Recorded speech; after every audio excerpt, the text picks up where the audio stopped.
सबसे पहले आप सभी को नमः शिवाय। आज का हमारा टॉपिक है अनिष्ट निवारण के लिए महामृत्युंजय मंत्र का ही विशेष महत्व क्यों है। इसके लिए सबसे पहले हम गणपति भगवान के चरणों में अपना नमन अर्पण करते हैं।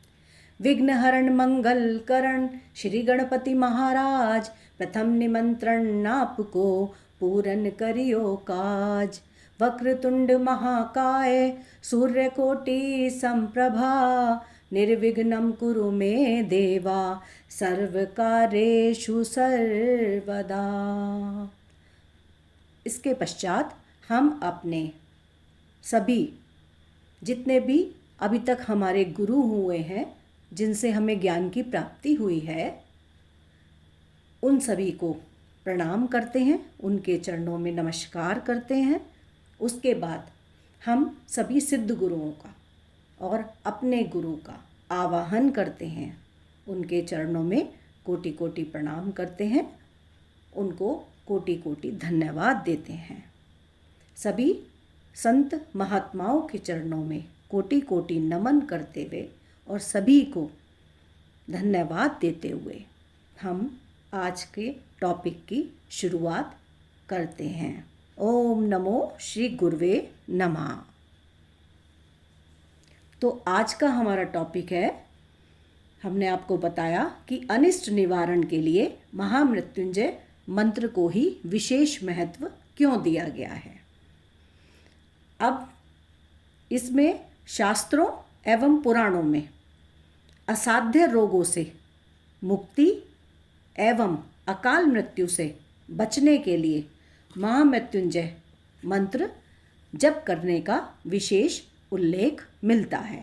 यानी हमारे शास्त्रों में और पुराणों में जितने भी असाध्य रोग हैं हमारे, उन सभी से मुक्ति प्राप्त करने के लिए और अकाल मृत्यु मतलब हमारा समय नहीं आया है फिर भी हमारी मृत्यु हो जाती है, तो उन सभी से बचाव के लिए महामृत्युंजय मंत्र जप करने का विशेष उल्लेख मिलता है।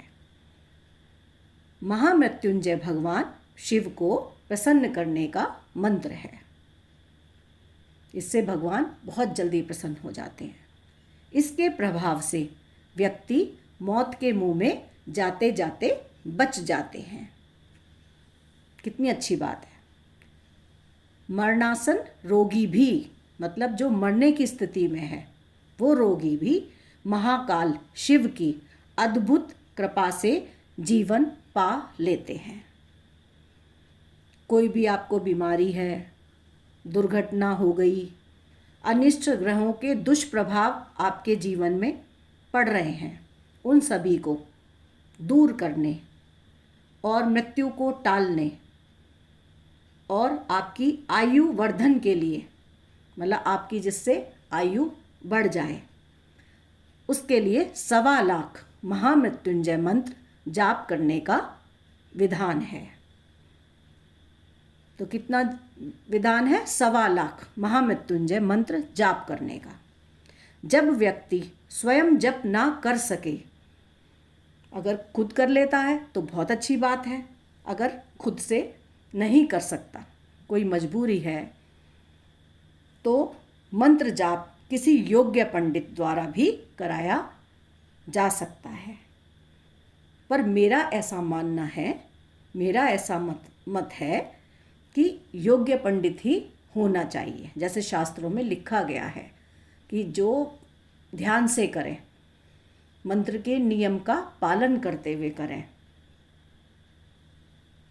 उनको इतना दान वगैरह का या दक्षिणा का इतना उनको लालच नहीं होना चाहिए। बस अपने धर्म का पालन करते हुए और मंत्र का बिल्कुल ठीक विधि से पालन करते हुए उसका जाप करें। सागर मंथन के बहुप्रचलित आख्यान मतलब कथा में देवासुर संग्राम के समय शुक्राचार्य ने अपनी यज्ञशाला में इसी महामृत्युंजय के अनुष्ठानों का प्रयोग करके देवताओं द्वारा मारे गए दैत्यों को जीवित किया था। जब सागर मंथन चल रहा था तो उसी में एक बहुत ही प्रचलित कथा है जिसमें देवासुर संग्राम के समय दैत्य गुरु शुक्राचार्य जी ने अपनी यज्ञशाला में महामृत्युंजय के अनुष्ठानों का प्रयोग करके जितने भी देवताओं द्वारा दैत्य मारे जा रहे थे उन सभी को जीवित किया था। इसलिए इसको मृत संजीवनी के नाम से भी जाना जाता है, मतलब जीवन देने वाली, मरे हुए को भी जिंदा करने वाली। ठीक है। अब आता है ऋग्वेद में महामृत्युंजय मंत्र इस प्रकार है। ओम त्र्यंबकम यजामहे सुगंधिम पुष्टिवर्धनम उर्वारुकमेव बंधनान् मृत्योर्मुक्षीयमामृतात्। तो इस महामृत्युंजय मंत्र का इस प्रकार है। अब इसको क्या है, संपुट युक्त मंत्र बनाने के लिए ऐसे बोल सकते हैं, मतलब इसके आगे और पीछे मंत्र जो लगाया जाता है तो उसके बाद में इसको संपुट युक्त मंत्र बोलते हैं।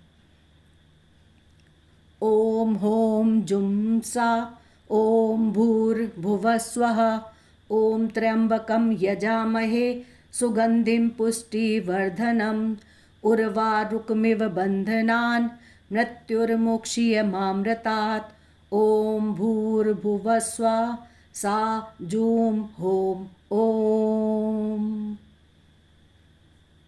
ठीक है, तो ये आपका संपुट युक्त मंत्र हो गया।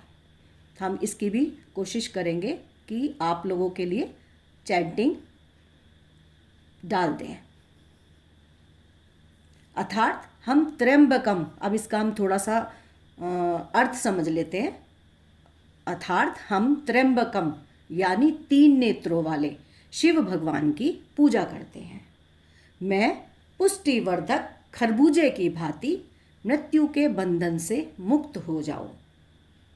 मतलब जो भगवान हमारा पुष्टि करते हैं हमारी, तो उनसे हम प्रार्थना करते हैं, उनकी हम साधना करते हैं, उनकी हम पूजा करते हैं, उनसे हम प्रार्थना करते हैं कि मैं पुष्टिवर्धक खरबूजे की भांति बिल्कुल पुष्ट होकर मृत्यु के बंधन से मुक्त हो जाऊं, अमृत से नहीं।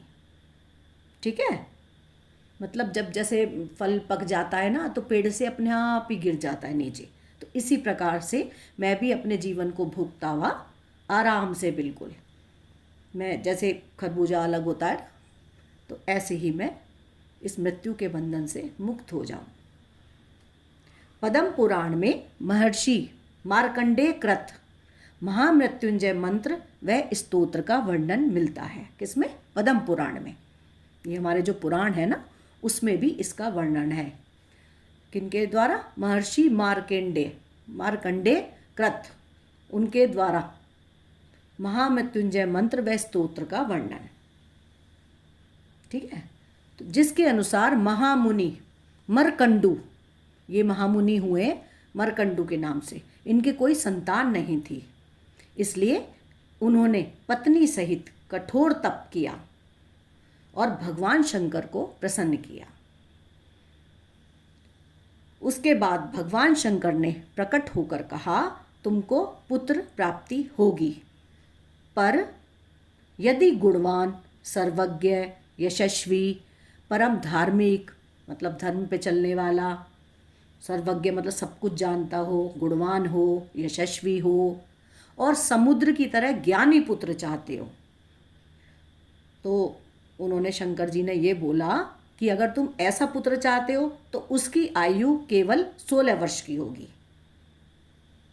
और उत्तम गुणों से हीन मतलब बिना इन गुणों के रहित, मतलब इन गुणों से रहित। अगर अयोग्य पुत्र चाहते हो तो उसकी आयु 100 वर्ष होगी। इस पर मुनि मरकंडू ने कहा, उन्होंने भगवान से प्रार्थना की कि मैं गुण संपन्न पुत्र ही चाहता हूँ, भले ही उसकी आयु छोटी क्यों ना हो। मुझे गुणहीन पुत्र नहीं चाहिए। ऐसी उन्होंने भगवान से प्रार्थना की। तो भगवान ने तथास्तु कहकर भगवान शंकर अंतर्ध्यान हो गए। मुनि ने जब उनके बेटा हुआ तो अब मुनि ने बेटे का नाम मार्कंडेय रखा। वह बचपन से ही भगवान शिव का परम भक्त था। उसने अनेक श्लोकों की रचना अपने बाल्यकाल में ही कर ली, मतलब श्लोकों को लिखना शुरू कर दिया।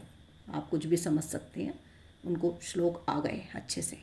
ये भी भगवान की कृपा होती है, जिससे संस्कृत में महामृत्युंजय मंत्र व स्तोत्र की रचना प्रमुख थी। यानी वो संस्कृत में भी पूरे प्रकांड हो गए, पंडित हो गए समझो। तो उन्होंने फिर महामृत्युंजय मंत्र व स्तोत्र की रचना उनके बारे में प्रमुख थी। और जब वह 16वें वर्ष में प्रवेश हुए तो मरकंडू चिंतित हो गए, मतलब उनके पिता को चिंता हो गई और उन्होंने अपनी चिंता को मार्कंडे को बताया। तो मार्कंडे ने कहा कि मैं भगवान शंकर की उपासना करके उनको प्रसन्न करूंगा और अमर हो जाऊंगा। मतलब पिताजी आप बिल्कुल चिंता मत करें, आपने बता दिया ठीक है, लेकिन मैं भगवान शंकर की उपासना करूंगा, पूजा करूंगा, अपनी भक्ति से उनको प्रसन्न करूंगा और मैं अमर हो जाऊंगा। 16वें वर्ष के अंतिम दिन जब यमराज प्रकट हुए, मतलब उनको तो मिला हुआ था ना कि 16 साल बस आपकी आयु है, ठीक है। तो जब यमराज प्रकट हुए तो मार्कंडे ने उन्हें भगवान शंकर के महामृत्युंजय के स्तोत्र का पाठ पूरा होने तक रुकने को कहा। तो उन्होंने उनसे प्रार्थना की कि यमराज जी जरा मैं ये पाठ कर रहा हूँ महामृत्युंजय स्तोत्र, जरा मेरा ये पूरा हो जाए, उसके बाद देखते हैं क्या होता है। मतलब फिर तो यही है ही कि यमराज जी ले जाएंगे। यमराज ने गर्जना के साथ हठपूर्वक मार्कंडे को ग्रसना शुरू किया ही था। तो यमराज जी नहीं रुके। यमराज जी ने दहाड़ना, जैसे शेर दहाड़ता है ना, गर्जना, गरज, दहाड़ना शुरू करके हठपूर्वक मतलब बल के द्वारा मार्कंडे को ग्रसना मतलब अपनी पकड़ में लेना शुरू किया, मतलब उससे छूट नहीं सकते थे वो। उसके बाद क्या हुआ कि मंत्र की पुकार पर जैसे जैसे वो अपने महामृत्युंजय स्तोत्र का पाठ कर रहे थे तो भगवान शंकर शिवलिंग में से प्रकट हो गए। अब जी भगवान आ गए। उन्होंने क्रोध से यमराज की ओर देखा। तब यमराज ने डर कर, अब जब भगवान आगे आएंगे तो यमराज जी तो डरेंगे ही, बालक मार्कंडे को न केवल बंधन मुक्त कर दिया, अब उन्होंने यमराज जी ने उनको, मार्कंडे जी को अपने बंधन से मुक्त कर दिया, यानी छोड़ दिया, बल्कि अमर होने का वरदान भी दिया। अब ये जो अमर होने का वरदान जो दिया ये भगवान भोलेनाथ ने दिया, ठीक है। और भगवान शिव को यमराज जी ने भी उनकी बात मानी और उन्होंने भी भगवान शिव को प्रणाम करके वो अपने स्थान पर चले गए और उनको अब अमर होने का वरदान तो मिल ही गया। और जाते समय यह भी कहा कि जो भी प्राणी इस मंत्र का जाप करेगा उसे अकाल मृत्यु तुल्य मतलब मरने के समान जो भी कष्ट हैं उन सभी से छुटकारा मिलेगा।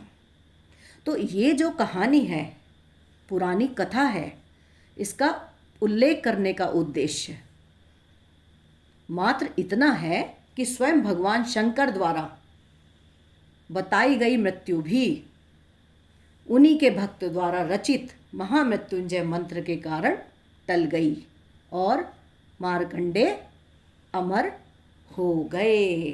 तो इस महामृत्युंजय मंत्र की इतनी बड़ी महिमा है, अगर साधक बिल्कुल विधि विधान से इसका पाठ करता है तो मृत्यु तुल्य कष्टों से वो बच सकता है।